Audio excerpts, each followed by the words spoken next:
I'm the Amazing Atheist, and as we all know, there's some crazy shit in the Quran, so let's get right into it. As for the thief, both male and female, cut off their hands. It is the reward of their own deeds, an exemplary punishment from Allah. Allah is mighty, wise. Well, first of all, if it's a punishment from Allah, then why doesn't Allah do it himself?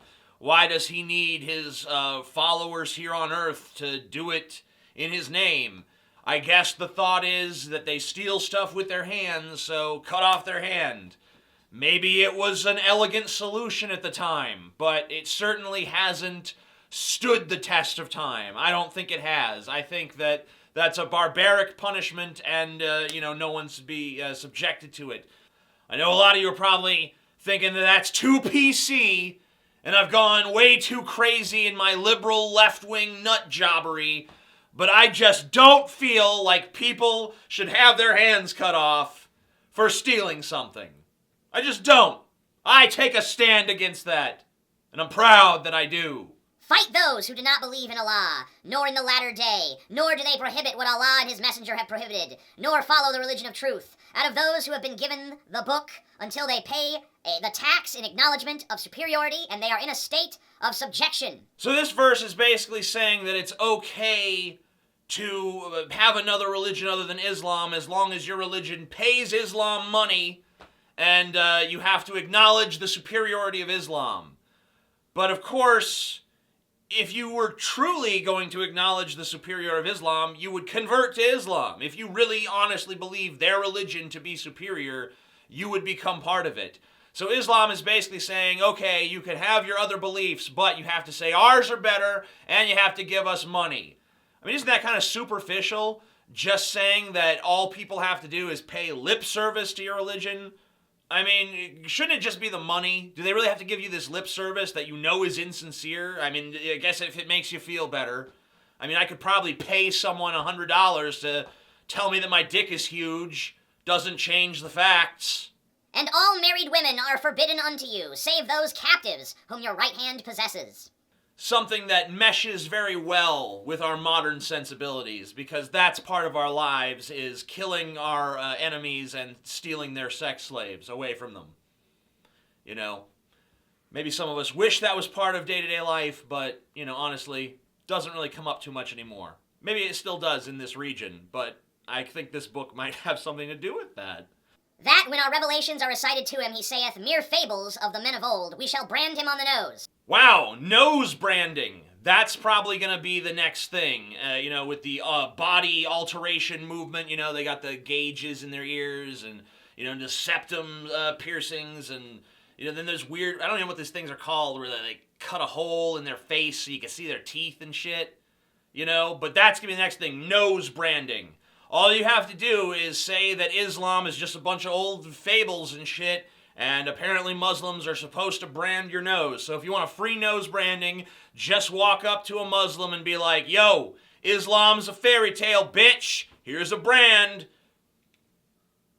The entire third surah of the Quran, that's their word for chapter, is basically just one giant long rant about how disbelievers are going to suffer a terrible doom. Here's a few excerpts from just that chapter.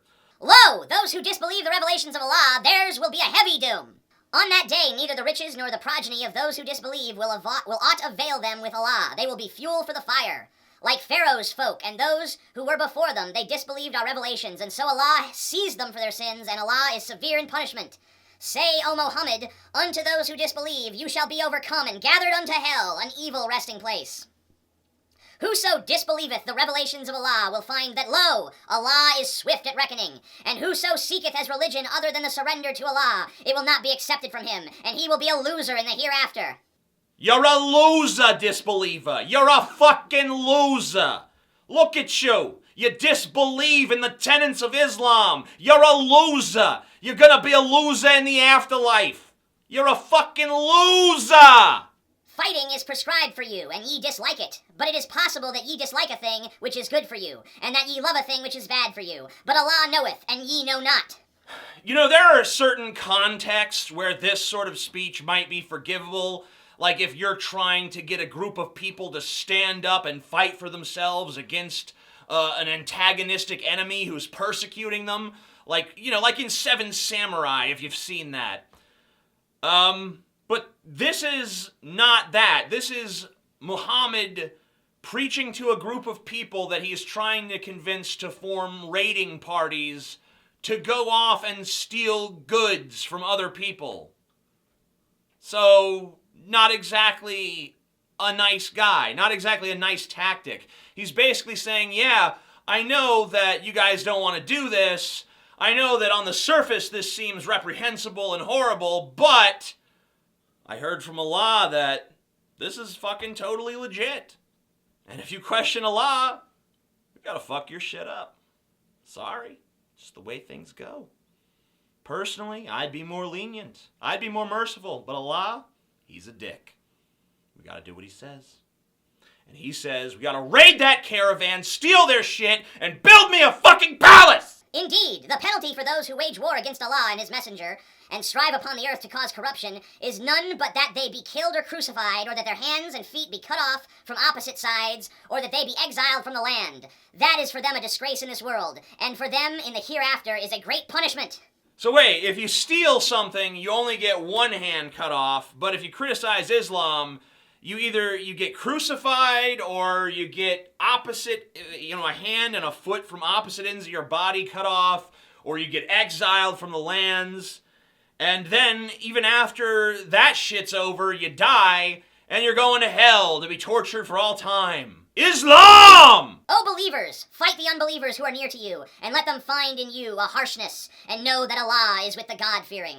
So here the Quran is prescribing harshness as the remedy for someone who disagrees with your religious beliefs. Someone doesn't believe in the same imaginary sky patriarch that you do? Bullshit! You need to treat them with as much harshness as possible. In fact, you should probably brand their nose. When thy Lord was revealing to the angels, I am with you, so confirm the believers. I shall cast into the unbelievers' hearts terror, so smite above the necks, and smite every finger of them. To smite someone above the neck is to cut their head off. But, modern Muslims don't do that. We haven't seen any Muslims cutting people's heads off. That's not been in the news or anything recently. That's just people who are taking the Quran and twisting it, because even though it clearly says here to, smite unbelievers above the neck, that's not what they meant. What they meant was,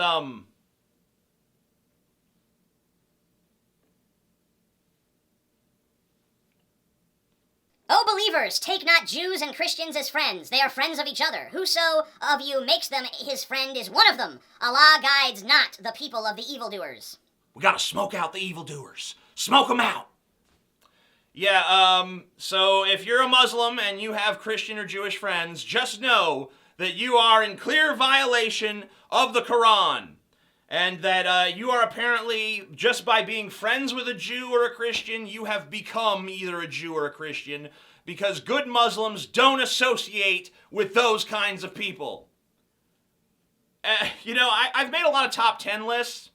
Usually the challenge is, man, can I find 10 examples of this thing? Can I inflate this list up to 10? But with this, the challenge was like, how can I possibly restrict it to 10? I mean, I wasn't even able to. I had to take several verses from the same surah, and there was still a ton of stuff that I had to leave out.